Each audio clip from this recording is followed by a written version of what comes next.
Design plans are the vision. Design plans are where the basically wish list gets put together. Drafting plans are what makes that wish list come to life, is where all the production parameters and all the elements are properly adjusted and interpreted so that it would allow our production team to properly build, to be able to build the product and to bring that vision and that wish list to life.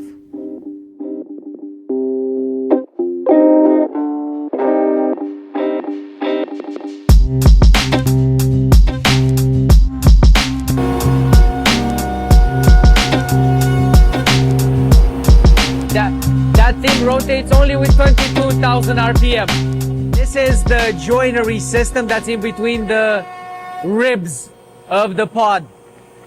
And I'm not sure if it's gonna work or not, so this is a test right now. But it's like the final test.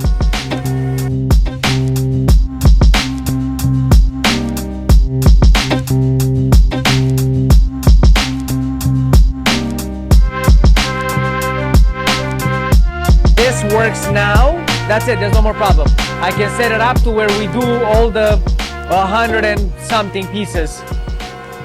And then maybe I finish setting up today. Tomorrow we cut it and we assemble it by lunch. Currently we are working on basically a built-in in an existing house. The house is not undergoing renovation other than adding these built-ins into the living room, the formal living room. And we received designer plans, but the designer plans need to be properly drafted right now. So they will go through our drafting process, as there was no allowance for side spacers and for a top trim. It was just a generic overall concept. If we were to actually build what is on those plans, the unit would be impossible to be installed, considering during site measurements we discovered that in the span of, I would say, about 20 feet, there is a discrepancy in the ceiling height of about 3/4, maybe even a little bit more, and the walls are not perfectly 19 degrees, the back wall and the side walls.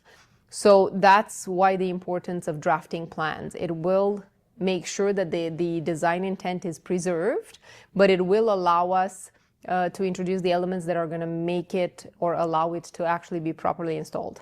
Because now there's no more question about them going, I hope, about going one into the other. Because I had trouble with doing the template, right? The one that I cut the first out of plywood, that didn't really go in. Because for whatever reason, the male part of the tenon was slightly too large. So I had to like shave it by hand, so it took a little bit longer. But now I took that into account when I made this set of plans. So it should just go in just like Lego or like a puzzle. Yeah, the only problem is that my 2x10, I thought that they're gonna be 9.5, but they're not. They're 9 and 1/16 and 1/8. Some of them are 3/16. So most likely I'm gonna have to shave the top and the bottom once they're all built to align them perfectly. But it should work.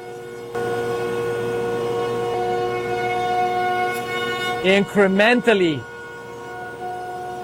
Yeah, it starts with being off by 1/8 of an inch, the first one, and the last one is off by like 3/4 of an inch, the cut. Which is good because now I can take the measurements of what was actually cut and modify the file. Hey! Let's see. Is he gonna wanna come out or not? Ooh. Look at this.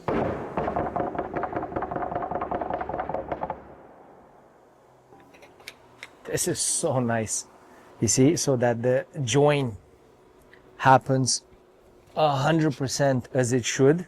I've done, these are called dog bone corners. So that, you see, the sharp corner of the piece that goes in has room to go there. Because if you make just one rectangular cut, because it's done with the 1/2 inch diameter router bit, it's going to have a 1/4 inch radius actually. Therefore not allowing the sharp corner of the piece that needs to go in to fit. But because you do that dog bone, Does it make sense? Those little round divots, they're intentional. And they're meant to allow the one that's going to go perpendicular into this one go all the way in. Because otherwise the radius would have been in the way. When you plan a proper timeline for a custom project, make sure you allow sufficient time to have the drafting stage implemented. Don't think you're saving time by skipping steps.